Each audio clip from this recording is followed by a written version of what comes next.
I didn't mention this Sam Roberts situation when I did my takeover review last week, but this is still a story apparently, so I wanted to comment on it.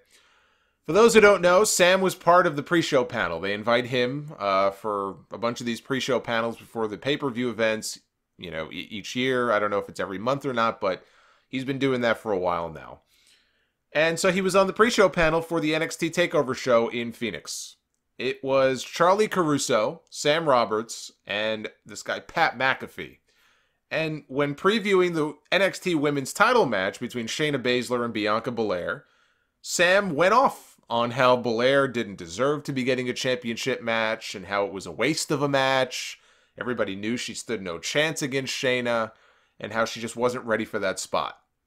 And it wasn't said in a way like a total work way where she's outmatched physically and she doesn't stand a chance. It was said in a way where she's inexperienced and she doesn't deserve this spot now. It's too early, and that was basically what he was saying. He said she might be one day, but why is this match even happening? It's a waste, is what he said.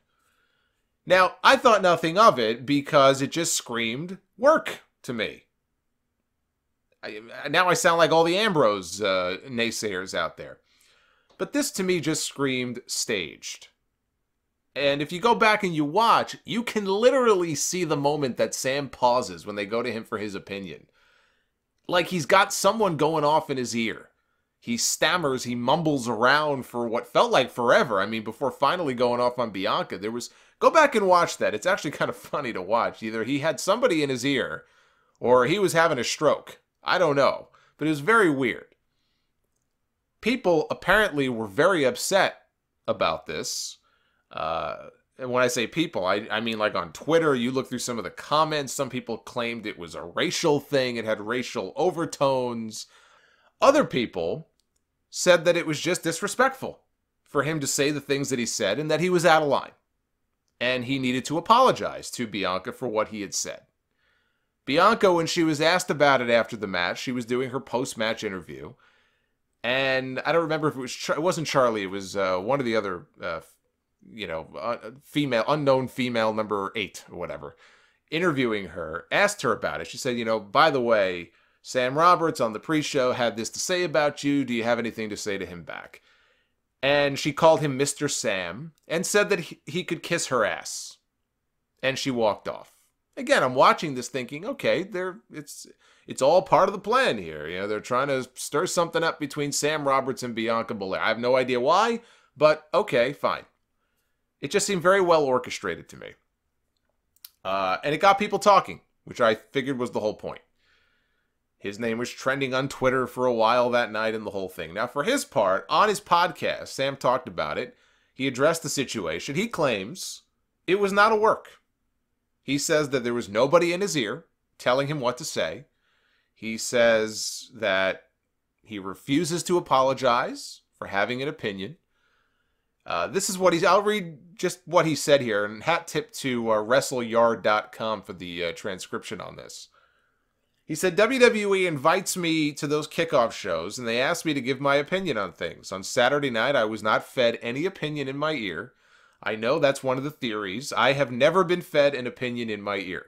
They would not bring me to give their opinion. I'm no good at that. I go on, they ask me to be me, and I give my opinion. I had a crisis of conscience. In that moment, I felt like I was just going along with the show, so I decided to say exactly how I felt in that moment.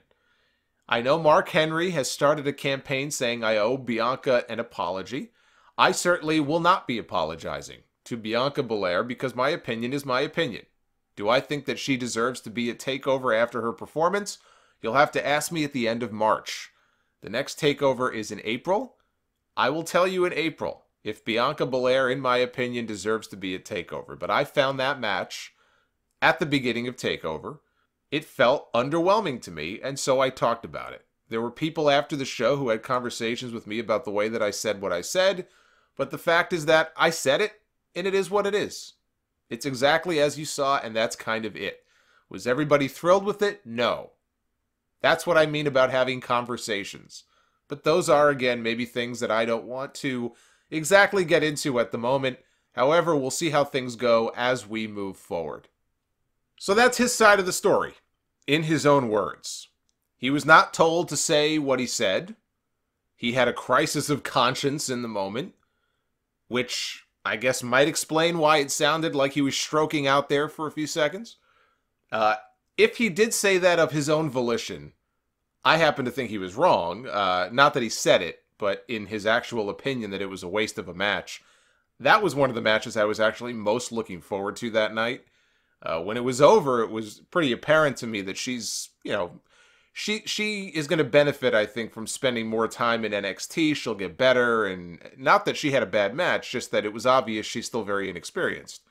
But I thought she did a good job, and hopefully they will, keep her down there a while, and she'll improve. And I still think that she's got superstar written all over her, just not right now.